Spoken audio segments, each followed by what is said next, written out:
Hello friends, welcome back to my YouTube channel. तो friends, आप देख रहे हैं दो दिल एक जान। तो फ्रेंड्स, आप आगे देखेंगे कि रुखसाना और मचमच दोनों लोग पार्लर में होते हैं। तो मचमच रुखसाना से कहता है कि तुम्हें पता है कि वो ईशान अपनी बहन की शादी में भी नहीं आ रहा है।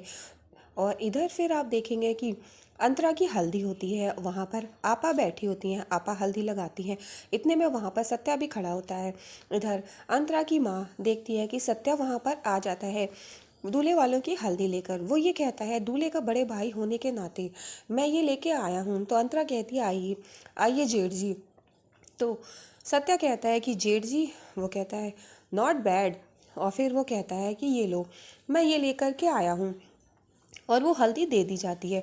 फिर आपा खड़ी होती है तो सत्या हल्के से पीछे आता है आपा के पास में। फिर वो ये कहता है कि ये अंतरा की माँ के साथ कुछ प्रॉब्लम है क्या। तो अंतरा के हल्दी लगा रही होती है अंतरा की माँ। जब सत्या ये आपा से पूछता है कि अंतरा की माँ के साथ कुछ प्रॉब्लम है, तो आपा कहती है क्या कहा। तो फिर वो दोबारा से पूछता है। तो आपा कहती है कि हाँ, वो उनकी तबीयत ठीक नहीं रहती है ना। तो फिर वो पूछता है कि उनके पति के बारे में क्या हुआ। तो वो कहती है कि उनके साथ बहुत बुरा हुआ है। और फिर वो बताने ही जा रही होती है, फिर चुप हो जाती हैं। फिर वो सत्या उनसे बार बार पूछता है। तो आपा कहते हैं कि आप इधर आओ। और फिर इधर रघु की भी हल्दी हो रही होती है। मच कहता है कि भाई भाई बहन सब कुछ आप ही हो, मेरे माँ बाप जो कुछ भी हो। और फिर वो हल्दी लगाने के लिए बैठता है। तो मनोहर काका कहते हैं अरे भाई जल्दी लगा ले, आखिर तुझे भी तो लगानी है जो कुछ भी है। तो रसिका कहती है आप ये कैसे कह रहे हैं, रघु पर तो पहला हक माई का है। तो फिर वो कहते हैं कि हाँ, ये बात तो तुम ठीक कह रही हो। और फिर जब रसिका बार बार कहती है कि आप क्यों कह रहे हो, तो फिर माई वहाँ पर आ जाती है। रसिका कहती है कि माई आ गई। माई कहती है कि वैसे तो ये रसिका कुछ भी सही नहीं करती, लेकिन आज उसने सही बात की है। रघु पर पहले माई का हक है, और वैसे भी लड़के के पहले माँ हल्दी लगाती है। और फिर रघु वहीं बैठा होता है, माई आ जाती है और फिर माई उसको हल्दी लगाती है और फिर उसकी बलाइयाँ लेती है। वो कहती है कि बच्चे पर पहला हक माँ का होता है और बच्चा हमेशा खुश रहता है अगर अपनी माँ की बात मानता है। इधर अंतरा की माँ अंतरा को हल्दी लगाती है और अंतरा अपनी माँ की तरफ देखती है। वो ये कहती है कि अगर डॉक्टर साहब होते ना तो फिर वो तुझे हल्दी लगाते ज़रूर। और अंतरा इमोशनल हो जाती है और फिर वो सोचने लगती है। तो फिर सत्या कहता है कि डॉक्टर साहब। और फिर वो अंतरा की माँ की तरफ देखता है, आपा से पूछता है। तो आपा कहती हैं कि वो इनके पति का देहांत हो गया है और इनको नहीं बताया, इनकी दिमागी हालत ठीक नहीं है ना, इसलिए अगर इनको बताने की कोशिश की ना तो इनके साथ कुछ भी हो सकता है, इसीलिए। तो फिर सत्या कहता है कि इनको ये सच बताना चाहिए ताकि हल्के हल्के ये एक्सेप्ट कर सकें। तो आपा कहती हैं कि नहीं, हम इन्हें ये बात अभी नहीं बता सकते क्योंकि अभी इनकी तबीयत ठीक नहीं है, अभी हल्के हल्के ठीक होने लगी हैं। तो सत्या देखता है उनकी तरफ और फिर आपा कहती हैं कि हम उन्हें ये सच नहीं बता सकते। और फिर हम यही रोज़ सोच सोच के परेशान होते हैं, आखिर हम इन्हें ये सच कैसे बताएंगे। तो फिर अंतरा की माँ सत्या की तरफ देखती है और आपा वहीं खड़ी होती है। वो कहती है आपा आइए ना, आप भी आओ, हल्दी लगाओ आके नूर। और फिर नूर भी आकर के हल्दी लगाती है। सभी लोग देख के खुश होते हैं। इधर सत्या सोचता है अगर ये सच इनके सामने आ जाए तो इधर सभी लोग बहुत ज़्यादा खुश होते हैं। अंतरा की हल्दी चल रही होती है, लेकिन सत्या के दिमाग में कुछ और ही चल रहा होता है। वो कहता है कि अगर ये सच इनको पता चल जाए और ये पागल हो जाए तो फिर अंतरा की शादी रुक जाएगी। इधर मनोहर काका और रसिका वहीं पर खड़े होते हैं। तो फिर माई कहती हैं कि आओ रसिका, तुम भी आओ ना, तुम दूल्हे की काकी हो, तुम भी आकर के हल्दी लगाओ ना। तो फिर रसिका कहती हाँ मैं आती हूँ। और फिर रसिका भी आती है हल्दी लगाने के लिए। और फिर रसिका वहाँ पर बैठती है और रघु को हल्दी लगाती है और उसको मीठा खिलाती है। और इधर आई कहती हैं कि जो बच्चा अपनी माँ की सुनता है वो हमेशा खुश रहता है। और इधर रघु के पास सत्य आ जाता है। सत्य रघु की तरफ देख रहा होता है। वो ये कहता है कि आज तुम मुझे भी हल्दी लगानी है भाई, आखिर मैं तुम्हारा बड़ा भाई हूँ, इतना तो हक मेरा बनता ही है। वैसे मैं तेरा मुंह काला करता, लेकिन आज हल्दी से पीला करूँगा। और फिर सत्या रघु को हल्दी लगाने के लिए आ जाता है। इधर रसिका हल्दी लगा रही होती है और रसिका हल्दी लगा करके खुश होती है और फिर हल्दी लगा करके वो अपने बारे में सोचने लगती है। सत्या आ जाता है, सत्या वहीं पर बैठा होता है और सत्या भी। फिर रघु कहता है कि कोई बात नहीं। और फिर रघु को सत्या हल्दी लगाने के लिए बैठता है और फिर वो भी हल्दी लगाता है। रघु कुछ भी नहीं बोलता है, चुपचाप बैठा रहता है। सत्या के हल्दी लगाने पर भी वो कुछ नहीं बोलता है। सत्या उसको हल्दी लगा देता है और वो ये कहता है कि मेरा भी तो तुम पर हक बनता है, आखिर मैं तुम्हारा बड़ा भाई हूँ ना। और फिर रघु चुप रहता है। सत्या हल्दी लगा देता है। सत्या अपने दिमाग में कुछ सोच रहा होता है कि ये शादी कैसे रुकवाएं। इधर माई अमन के पास पहुंचती है और माई अमन की तरफ रोशनी डालती है और फिर अमन तुरंत माई को देखता है और फिर वो कुछ नहीं बोलता। वो कहती है कि मैं तुम्हारे लिए देखो नए नए कपड़े लेके आई हूँ, सुंदर सुंदर, तुम पर खूब जचेंगे।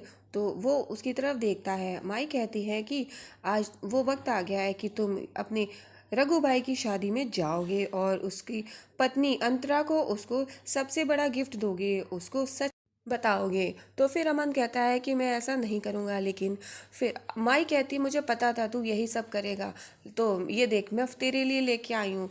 तो माई अमन को उसकी बहन और जीजा और उसके बेटे की फ़ोटो दिखाती है कि और फिर अमन ये देख करके परेशान हो जाता है। माई कहती मुझे पहले से पता था, तूने अपनी फैमिली छुपा के रखी थी ना।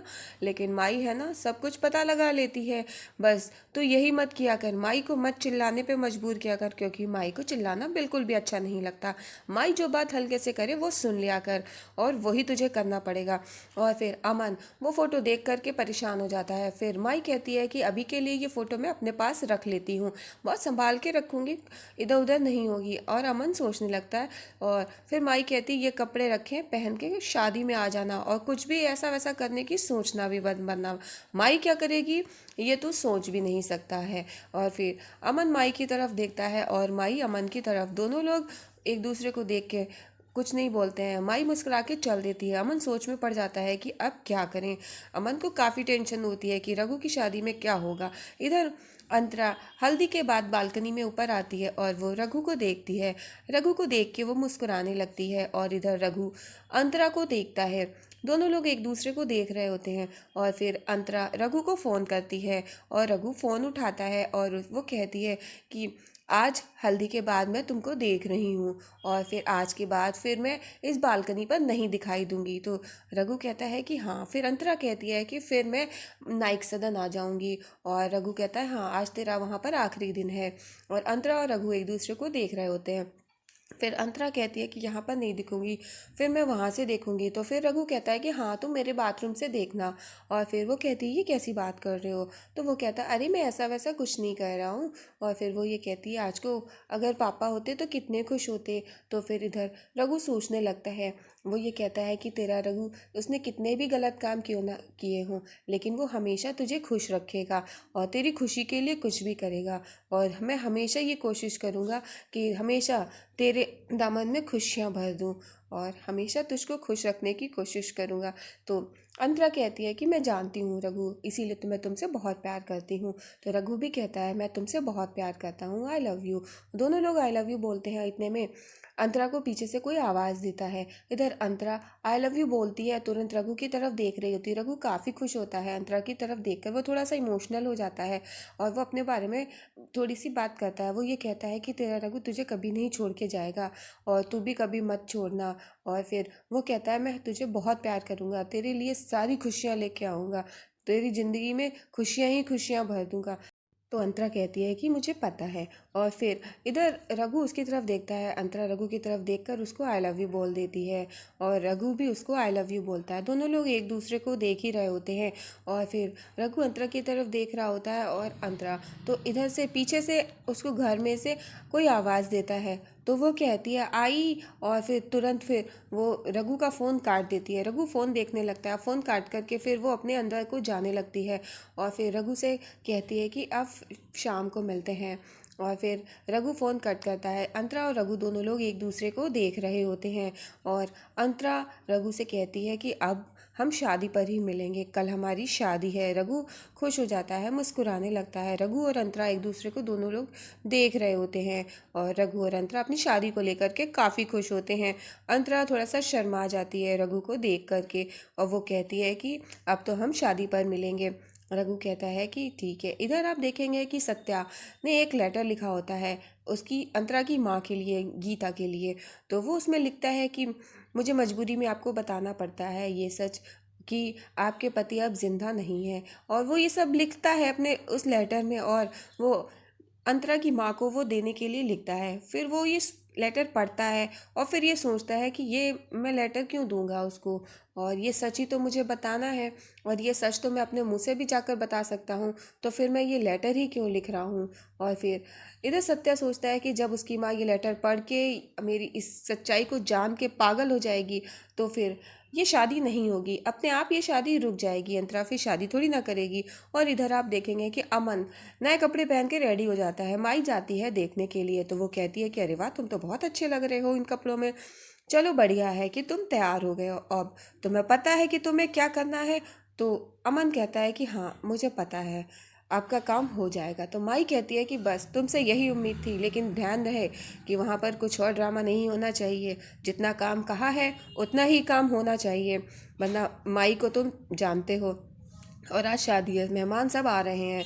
और फिर वो चली जाती है। इधर सत्या और वो लेटर हाथ में पकड़े होता है और वो सोच रहा होता है कि ये लेटर क्यों, और मैं ये बात बता दूंगा अपने मुंह से। और फिर वो लेटर की तरफ देखता है और कहता है कि ये लेटर देने से कोई फ़ायदा नहीं है, और फिर वो लेटर हाथ में लेकर के फाड़ देता है, और वो लेटर फाड़ के फिर वो वहीं पर फेंक देता है। और फिर वो मुस्कुराने लगता है, वो ये कहता है ये शादी तो रुक जाएगी, ये शादी मैं होने नहीं दूंगा। इधर माई अमन को समझा देती है कि उसको क्या काम करना है, और अमन कहता है कि काम हो जाएगा। माई कहती है कि जल्दी से पहुंचो शादी में, क्योंकि सारे मेहमान आ रहे हैं, अब मैं यहाँ पर और ज़्यादा देर के लिए नहीं रुक सकती, घर पे सारे मेहमान लोग आ रहे हैं।